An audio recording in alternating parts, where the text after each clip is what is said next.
नमस्कार। ग्रेटर नेपाल टिभीले तयार पारेको अन्तर्राष्ट्रिय न्युजहरूको सङ्गालो ग्रेटर न्युजबाट यहाँलाई हार्दिक स्वागत छ। अब ग्रेटर न्युज विस्तारमा। चीन र भुटान बीच सीमा सम्बन्धी बैठक सम्पन्न भएको छ। गत बुधबार र बिहीबार भुटानको राजधानी थिम्पूमा चीन भुटान सीमा सम्बन्धी 12औं विज्ञ समूह बैठक इजिएम भएको हो। बैठकमा चीनको कुमनिङमा भएको 11औं बैठकमा भएको सकारात्मक सहमतिको समीक्षा गर्दै दुई देशबीचको सीमा वार्तालाई तीव्रता दिन 3 चरणको मार्गचित्रलाई कार्यान्वयनमा लैजानु भएका प्रगतिप्रति दुवै पक्षले सन्तोष व्यक्त गरेका थिए। मैत्रीपूर्ण वातावरणमा भएको बैठकमा चीन भुटान सीमा सम्बन्धी सबै विषयमा गहन छलफल भएको थियो। चिनिया प्रतिनिधि मण्डलको नेतृत्व चीनको परराष्ट्र मन्त्रालयको सीमा तथा महासागर मामिला सम्बन्धी विभागका महानिर्देशक वङ लियाङले गरेका थिए। त्यस्तै भुटानी प्रतिनिधि मण्डलको नेतृत्व भुटानको अन्तर्राष्ट्रिय सीमा सचिव लोथो तोप्देन ताङबीले गरेका थिए। समूहको अर्को बैठक आपसी सहमतिमा दुवै पक्षलाई सहज हुने मितिमा बेइजिङमा आयोजना गर्न चीन र भुटान सहमत भएका छन्। यसैबीच भारतको विदेश मन्त्रालयले भने भुटानको विदेश मन्त्रालयलाई फोन गरेर धम्की दिएको खबर केही अन्तर्राष्ट्रिय मिडियामा आएका छन्।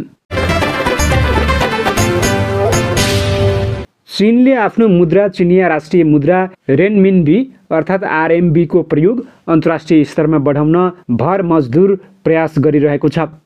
यद्यपि अमेरिकी डलरलाई टक्कर दिने गरी चीनले अघि बढाएको आफ्नो मुद्राको अन्तर्राष्ट्रिय कारोबार तत्काल साकार हुने देखिँदैन। अन्तर्राष्ट्रिय मुद्रा बनेको अमेरिकी डलर र बेलायत बाहेकका युरोपेली मुलुकमा प्रचलनमा रहेको युरोसँग प्रतिस्पर्धामा रहेको चिनिया युवान केही देशमा लेनदेनको मुद्रा बने पनि त्यसलाई सहजै स्वीकार गर्ने वातावरण बनेको छैन। तर पनि चीनले यसलाई अन्तर्राष्ट्रियकरण गर्न वित्तीय प्रणालीमा निरन्तर दबाब दिइरहेको छ। संयुक्त राज्य अमेरिकाले भू राजनैतिक उपकरणका रूपमा आफ्नो मुद्राबाट लाभ उठाउन हदैसम्मको प्रयास गरिरहँदा चीनले आफ्नो प्रभावशाली अन्तर्राष्ट्रिय भूमिका प्राप्तिका निम्ति निरन्तर सङ्घर्ष गर्नु असामान्य होइन। दोस्रो विश्वयुद्धपछि विकसित भएको विश्वव्यापी वित्तीय संरचनामा अमेरिकाको अनौठो भूमिकाले चीनको आरएमबी अन्तर्राष्ट्रियकरणको प्रयासमा गएको हो। सन् 1945 देखि अमेरिकी डलरले सङ्घीय रिजर्भ प्रणाली अर्थात् अमेरिकाको केन्द्रीय बैंकिङ प्रणालीमा यसको विश्वव्यापी उपलब्धतालाई नियन्त्रण गर्दै विश्व मुद्राको रूपमा काम गर्दै आएको छ। वित्तीय सङ्कटको समयमा विश्वव्यापी आर्थिक पुनरुत्थान गर्न पनि डलरको महत्त्वपूर्ण स्थान रहेको छ। विश्व मुद्रा बजारमा डलरका कारण अमेरिका विशेषाधिकार प्राप्त देश बनेको छ। साथै अमेरिकाको तथाकथित यो विशेषाधिकारको आलोचना पनि हुने गरेको छ। सन् 1970 को दशकको उत्तरार्धमा देङ स्याओपिङले सुधार युगको सुरुवात गरेपछि चीनको आर्थिक वृद्धिले चिनिया राष्ट्रिय मुद्राको अन्तर्राष्ट्रिय प्रयोगलाई प्रवर्धन गर्ने अभियान थालेको हो। आरएमबीको अन्तर्राष्ट्रियकरण एक दशकभन्दा लामो समयदेखि चिनिया मौद्रिक नीतिको मुख्य उद्देश्य बनेको छ। यसले विश्वव्यापी वित्तीय कारोबारहरूमा आरएमबीको प्रयोगलाई प्रवर्धन गर्न खोजेको छ। यसको मुख्य उद्देश्य अमेरिकामा आधारित अधिकांश वित्तीय संस्थाहरूमा आफ्नो निर्भरता घटाउनु हो। बेइजिङले गैर पश्चिमा साझेदारहरूसँग उच्च मूल्यका कारोबारमा आरएमबीको प्रयोगलाई अधिक महत्त्व दिएको छ। पछिल्लो समयमा रुस र खाडी मुलुकबाट आरएमबीमा ऊर्जा आयात गरेको छ। आफ्नो मुद्राको अन्तर्राष्ट्रियकरण हुँदा बहुध्रुवीय पक्षमा चीन पनि अमेरिका भन्दा कम छैन भन्ने सन्देश प्रवाह हुने चीनको ठम्याइरहेको छ। चीनको विश्वव्यापी राजनीतिक एवं आर्थिक भूमिका अमेरिकाकै हाराहारीमा पुगेको ठानिए पनि तत्काल उसको राष्ट्रिय मुद्रा विश्वभर क्रय विक्रयको उपकरण हुने कुनै आधार देखिँदैन। अन्तर्राष्ट्रिय वित्तीय प्रणालीमा आरएमबीलाई स्थापित गर्न चीनलाई वर्षौं लाग्ने यथार्थ निर्विवाद रहेको छ। किनभने अमेरिकी डलरको प्रभुत्वलाई चुनौती दिन युरो जोनमा लागू भएको एकल मुद्रा युरो अन्तर्राष्ट्रिय व्यापार साझेदारहरूमाझ अझै लोकप्रिय बन्न सकेको छैन। डलरले प्रमुख विश्वव्यापी मुद्राको रूपमा आफ्नो भूमिकालाई कायमै राखेको छ। अमेरिकी रक्षा मन्त्री लोयड जे अस्टिन तृतीयले आगामी सातादेखि भारतसहित 4 राष्ट्रको भ्रमण गर्ने भएका छन्। अमेरिका र भारतले अमेरिका भारत प्रमुख रक्षा साझेदारीलाई आधुनिकीकरण गर्ने क्रम जारी राख्ने क्रममा उनले रक्षा मन्त्री राजनाथ सिंह र अन्य नेताहरूसँग भेटवार्ता गर्नेछन्। यो भ्रमणले नयाँ रक्षा नवप्रवर्तन र औद्योगिक सहयोग पहललाई गति दिने र संयुक्त राज्य अमेरिका र भारतीय सेनाबीच सैन्य परिचालन सहयोग विस्तार गर्न जारी प्रयासलाई गति दिने अवसर प्रदान गर्ने बताइएको छ। भारत आउनु पूर्व अमेरिकी रक्षा मन्त्री लोयडले जापानको भ्रमण गर्नेछन्। जापानमा रहँदा रक्षा मन्त्री यासुकासु हमादा र अन्य वरिष्ठ नेताहरूसँग भेटवार्ता गर्नुको साथै जापानमा तैनाथ अमेरिकी सेनाको गतिविधिबारे भ्रमण अवलोकन गर्ने कार्यक्रम रहेको छ। अमेरिका र जापानले गठबन्धनको क्षमतालाई आधुनिकीकरण गर्न, अमेरिकी सेनाको स्थितिलाई अनुकूल गर्न र यस वर्षको सुरुमा ऐतिहासिक अमेरिका जापान दुई मन्त्री स्तरीय बैठकपछि समान विचारधारा भएका साझेदारहरूसँग सम्बन्ध निर्माण गर्न महत्त्वपूर्ण कदम चालिरहेका बेला मन्त्री अस्टिनको भ्रमण हुन लागेको विज्ञप्तिमा उल्लेख रहेको छ। त्यसपछि विदेश मन्त्री अस्टिन सिङ्गापुर जानेछन्। उनले सिङ्गापुरमा हुने international institute for strategic studies IISS को 20औं साङ्ग्रिला वार्तालाई सम्बोधन गर्नेछन्। वार्ताको क्रममा विदेश मन्त्रीले आसियान केन्द्रीयतामा आधारित स्वतन्त्र र खुल्ला हिन्द प्रशान्तका लागि अमेरिकी साझा दृष्टिकोणको समर्थनमा यस क्षेत्रमा अमेरिकी रक्षा साझेदारलाई अगाडि बढाउन प्रमुख नेताहरूसँग भेटघाट गर्नेछन्। सिङ्गापुरको भ्रमण सकेर सेक्रेटरी अस्टिनले भारत भ्रमण गर्नेछन्। D-Day को 69औं वार्षिक उत्सवका अवसरमा आयोजित कार्यक्रममा भाग लिनेछन्। फ्रान्सको नोर्म्यान्डी आक्रमण, जसलाई D-Day को नामले पनि चिनिन्छ, त्यहाँ फ्रान्सेली तथा बेलायतका रक्षा मन्त्रीहरूसँग भेटघाटपछि अस्टिनले फ्रान्सको भ्रमणका साथै आफ्नो भ्रमणलाई समापन गर्नेछन्।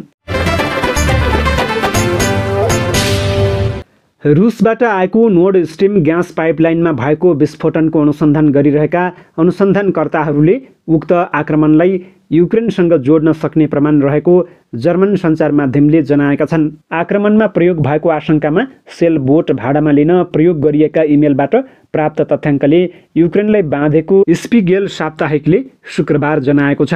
NDR र WDR प्रसारक संस्था, दैनिक स्वेडिश जुइटुङ र अन्तर्राष्ट्रिय सञ्चार माध्यम सहयोगीले गरेको अनुसन्धानमा घटनामा प्रयोग भएको बताइएको एन्ड्रोमेडा नामक डुङ्गा उक्त उद्देश्यका लागि भाडामा लिएको अनुमान गरिएको र उक्त कम्पनीका अध्यक्ष पनि किएभमा बस्दै आएको पुष्टि गरेका छन्।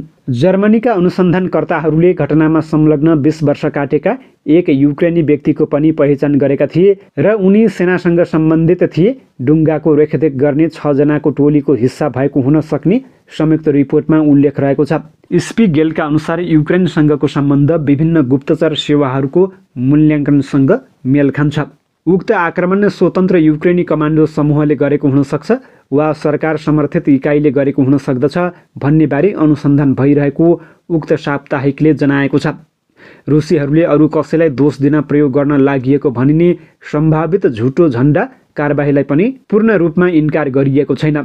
सेप्टेम्बरमा रहस्यमय विस्फोट हुनुभन्दा ठिक अघि पनडुब्बी अपरेसनमा विशेषज्ञता प्राप्त रुसी नौसेनाको जहाजले नर्ड स्ट्रिम ग्यास पाइपलाइन नजिकै फोटो खिचेको थियो। प्रतिशोध स्वरूप रुसले युरोपमा ग्यास आपूर्ति घटाउँदा यी पाइपलाइनहरू भू-राजनैतिक तनावको केन्द्रमा थिए। पश्चिमी देशहरूले यस घटनापछि बाल्टिक सागर मुनि भएको विस्फोटको दोष रुसमाथि थोपरेका थिए भने क्रेमलिनले पश्चिमा मुलुकहरूमाथि विध्वंसको आरोप लगाएको थियो। जर्मन, स्विडेन र डेनिस अधिकारीहरूले विस्फोटको थप अनुसन्धान गरिरहेका छन्। नेपाली सेनाका प्रधान सेनापति प्रभुराम शर्माले सार्वजनिक रूपमा झुट बोलेका छन्। सेनापति शर्माले चीनबाट हतियार ल्याउने समाचार गलत भएको भन्दै झुट बोलेका हुन्। अन्तर्राष्ट्रिय संयुक्त राष्ट्रसङ्घीय शान्ति सैनिक दिवसका अवसरमा शुक्रबार आयोजित कार्यक्रममा सञ्चारकर्मीहरूसँग कुराकानी गर्दै उनले सङ्गठनलाई चाहिने आवश्यक हात हतियार पर्याप्त मौजदात रहेकाले अहिले हात हतियार किन्नुपर्ने आवश्यकता नै नरहेको दाबी गरेका थिए। शर्माले नेपाली सेनाको हतियार खरिद गर्ने कुनै योजना नभएको दाबी गरे पनि उनले चिनिया दूतावास मार्फत 6 अर्ब बराबरको 26 वटा एपिसी र 72 वटा ट्याक्टिकल भेहिकल खरिद गर्ने निर्णय गरिसकेका छन्। सेनाले गोली समेत चीनबाट खरिद गर्ने प्रक्रिया अघि बढाइसकेको छ। सेनाले उक्त हतियार सहितको एपिसी खरिदको लागि LC समेत मे 17 मा खोल्ने निर्णय गर्दै हिमालय बैंकलाई पत्र समेत पठाइसकेको छ। सेनाले चीनबाट मात्र होइन भारतबाट समेत 4 वटा एपिसी खरिद गर्ने निर्णय एकैपटक गरेको छ। भारतको महिन्द्रा कम्पनीबाट सेनाले 4 वटा एपिसी खरिद गर्न लागेको छ, जसको मूल्य 3 करोड 98 लाख रुपैयाँ परेको छ। चीनबाट ल्याउन लागेको एपिसीको मूल्य भने 7 करोड 75 लाख रहेको छ। दुवै देशबाट एउटै प्रक्रियामा एपिसी खरिद गर्न लागि हो। सेनाले भारत र चीन दुवै देशबाट गोप्य ढङ्गले कोटेसन मगाएर ठूलो मात्रामा हात हतियारको एपिसी खरिद गर्न लागेको छ। G2G भनिए पनि भारतबाट ल्याउनेमा शम्भु भारती र चीनबाट ल्याउन लोकेन्द्र कार्की सक्रिय रहेका छन्। प्रधान सेनापति शर्माकै जोड बलमा चीनबाट महँगो मूल्यमा एपिसी खरिद गर्न लागि हो। यसमा सत्तारूढ दल निकट उच्च राजनैतिक नेतृत्वका परिवारका सदस्यहरूको समेत संलग्नता रहेको छ। पूर्वी युक्रेनको डिनिप्रो स्थित मेडिकल क्लिनिकमा भएको रुसी मिसाइल आक्रमणमा कम्तीमा 1 जनाको मृत्यु भएको छ भने 15 जना घाइते भएका छन्। युक्रेनी राष्ट्रपति भलोदिमिर जेलेन्स्कीले आक्रमणको पुष्टि गर्दै अधिकारीहरूले अस्पतालबाट अरूलाई उद्धार गर्न काम गरिरहेको बताएका बीबीसीले जनाएको छ। उक्त उद्धार कार्यमा सरसफाई अभियानमा आवश्यक सबै निकाय संलग्न रहेका जेलेन्स्कीले जनाएका छन्। यसअघि क्षेत्रीय गभर्नर सेर्ही लिसाकले बिहीबार राति शहरमा आक्रमण भएको बताएका थिए। यो एकदमै गाह्रो रात थियो, यो ठूलो आवाज थियो, शत्रुले मिसाइल र ड्रोनको साथ ठूलो आक्रमण सुरु गर्यो, श्री लिसाकले भनेका छन्। उनले पछि घाइते भएका 2 घाइते बालबालिका 3 वर्ष र 6 वर्षका भएको पुष्टि गरेका छन्। जेलेन्स्कीले क्षतिग्रस्त क्लिनिक भवनको भिडियो पोस्ट गर्दै जसमा अग्नि नियन्त्रकहरू घटनास्थलमा र भवनबाट धुवाँ निस्किरहेको देखाएका थिए। विराटनगरबाट काठमाडौँ उडेको बुद्ध एयरको जहाज भैरवामा अकस्मात अवतरण हुन पुगेको छ। शुक्रबार राति विराटनगरबाट काठमाडौँ उडेको 72 सिट क्षमताको उक्त जहाज भैरवामा अवतरण भएको हो।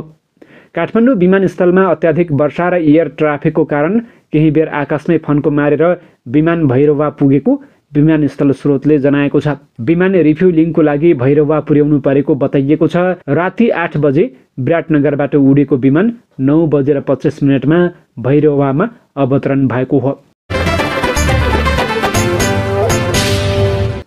4 पक्षीय सुरक्षा समूह क्वाडका नौसेनाले यही वर्ष आयोजना हुने नौसैनिक अभ्यासमा सहभागिता जनाउने बताएका छन्। यही वर्षको अगस्त महिनामा अस्ट्रेलियामा आयोजना हुने मालाबार नौसैनिक अभ्यासमा क्वाडका नौसेनाको सहभागिता रहने भारतीय नौसेनाले जानकारी दिएको छ। भारतीय सञ्चार संस्था ANI ले जनाएअनुसार यस अभ्यासमा भारत र अस्ट्रेलिया सहित जापान र अमेरिकी नौसेनाले पनि सहभागिता जनाउनेछन्।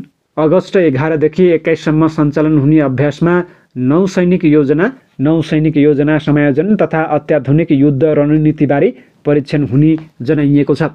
गत वर्ष पनि यी 4 मुलुकले जापानमा नौसैनिक अभ्यास गरेका थिए। क्वाडमा सम्मिलित 4 मुलुकले मङ्गलबार नौसैनिक अभ्यासमा सहभागिता जनाउन लागेको यो लगातार चौथो पटक हो।